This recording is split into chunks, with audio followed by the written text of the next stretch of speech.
With the YouTube apocalypse looming largely overhead in the coming months and everything pop culture happening to be on the chopping block, we are going to press through this and ask you guys to please like and subscribe and follow us on that Facebook page, Official Red Cup Review, The Rebellion. If you guys want to remain part of the Red Cup family, we will be making some lateral moves. However, today we are looking at the Mezco Wonder Woman 112 Collective MDX exclusive. Here's the front of the box. It's actually a really nice box. But then again, not a lot of us really care about the box. You know, it usually goes right in the closet. Now, I love this Wonder Woman figure. Is she a perfect figure? Absolutely not. A lot of people are calling her the Mattel of Wonder Woman figures for Mezco. I strongly disagree. Yes, she has her problems. She is not a perfect action figure. However, you have the Jose Luis Garcia Lopez art right over here, and that is my Wonder Woman, the superpowers look. That is a look she embodies here. I absolutely love it. I think she displays very, very well in the right pose with the rest of the Justice League. Let's take a closer look. There are a lot of things about this action figure that make it lose points, a little bit of imperfect. However, there are a few parts of this action figure that really bring it up for me in particular.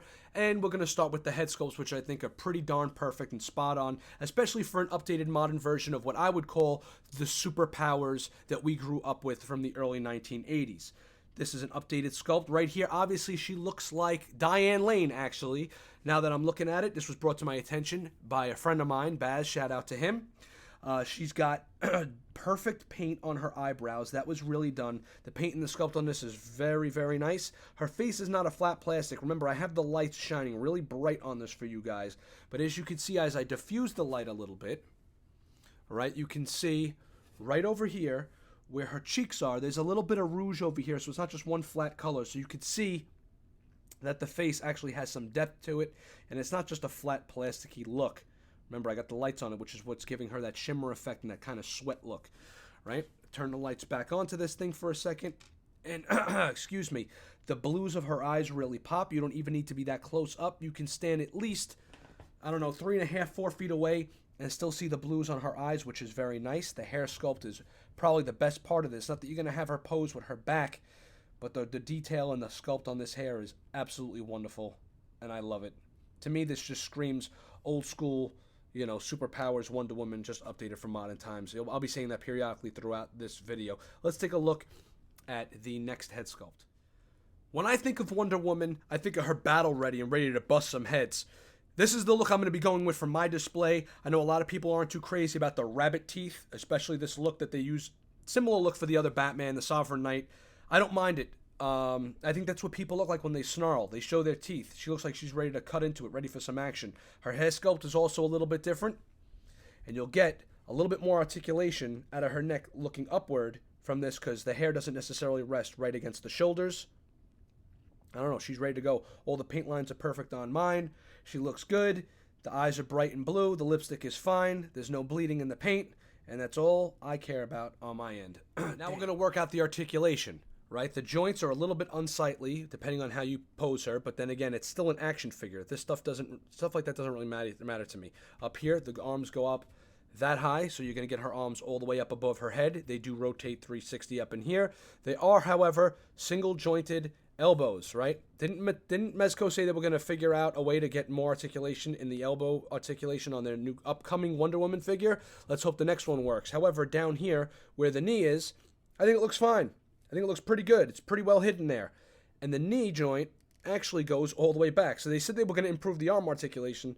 They actually improved the knee articulation. You can get her to totally kneel down, right? She can kneel pretty perfectly. You got to balance it and stuff like that, but she can kneel. Not that you want her kneeling, but as far as getting her leg to kick out forward, right, it's only going to kick out about that far.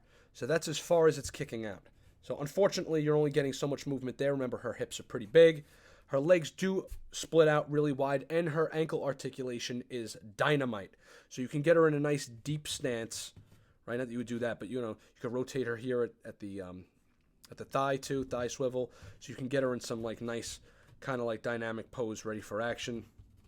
You know, there's different things you can do with this figure. You know, her neck goes up a little further with this head sculpt, not too far. It does look down pretty good, but it does have some nice, you know, left and right to convey emotion and action and all that other stuff. This probably has some of the best rocker articulation I've seen. There is, however, no articulation in her waist at all. You're getting very, very, very little side to side. You're getting almost none up and down, barely any, not really any at all. It's a solid piece of plastic.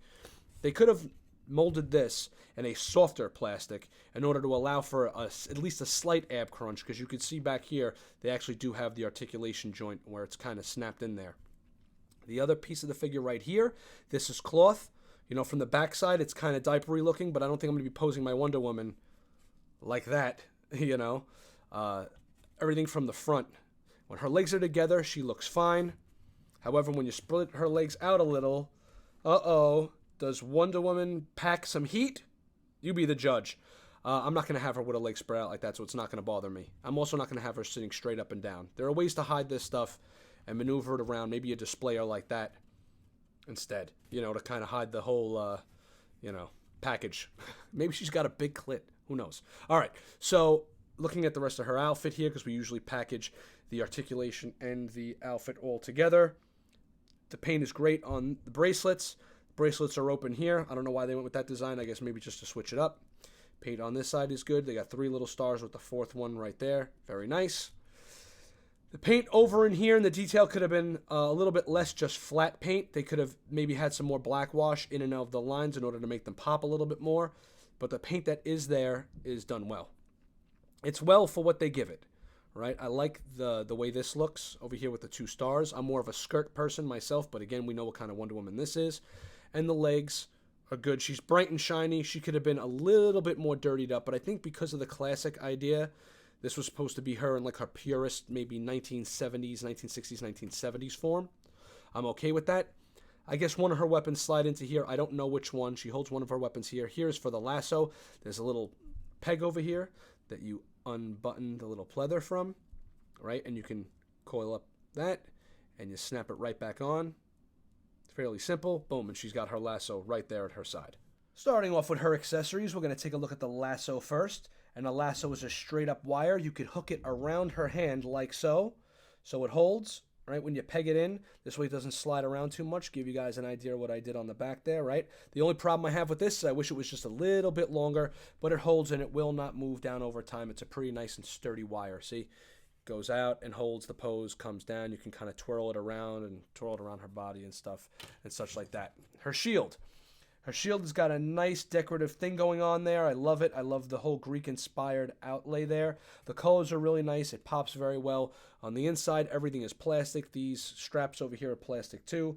It shines. Look at the way it catches the light. It shines really nice, right? The only problem I have with it, though, is actually the way the red looks on there. Now, they should have used a deeper mold.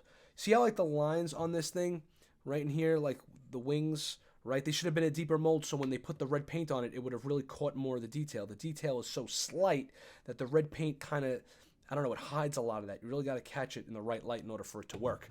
Moving on to her battle axe. The battle axe has a nice amount of, not necessarily it's got damage. See the damage on it, which I really like, but the colors are not damaged and worn and faded. I have a feeling that the next Wonder Woman is going to be more battle-readied and scratched up. Remember, this is supposed to represent the super classic, super pure version of her, which is why I really don't mind. The wooden handle is done nice. All the paint on all the accessories is exceptionally done well, especially here on the sword and the spear, which I'll point out. You can see that there's gold inlay inside the silver sword there. It is pretty sharp on the tip, so be careful. And the paintwork, once again, is done very nicely. Moving on to the spear. Spear is very cool. Spear could have been a smidge, maybe a 1/4 of an inch longer, just we'll take a look at that later in the pictures section when we wrap this thing up. There's the gold inlay on the spear front itself.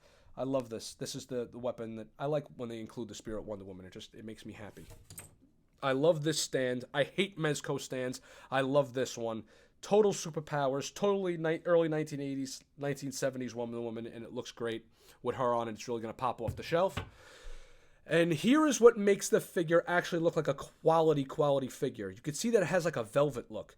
And it really shines. It shines in low light. It shines in bright light.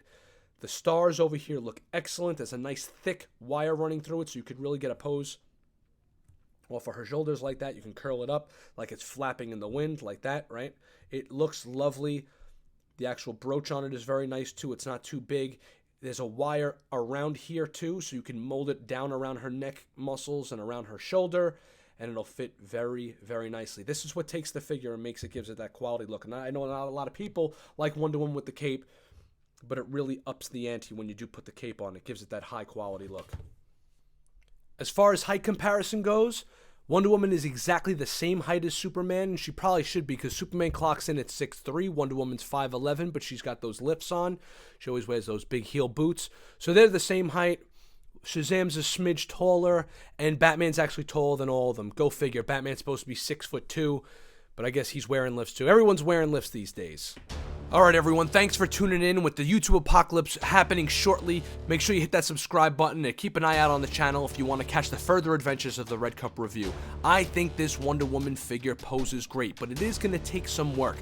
She's got a nice wow factor when you first take her out of the package because the colors really pop. She's going to stand out against your Batman figure. She's going to stand in with the beautiful colors of the rest of the Justice League. She's going to fit in nicely. However, it's more style over function. So if you're a photographer, you might want to sit this one out and hope that the next Wonder Woman figure with the supposed better elbow articulation actually works out better for you. She is shiny, she is bright, she represents the early 80s superpowers updated version, at least in my opinion, of Wonder Woman, and she's going to fit in great with your collection. If you're the type of guy that likes to get that right pose and just leave her there periodically, it is going to be just fine. Now everybody, make sure you smash that thumbs down button because you don't agree with me. Alright, that's some tongue-in-cheek for you, and we'll catch you on a future episode. Thanks for tuning in. We'll see you soon.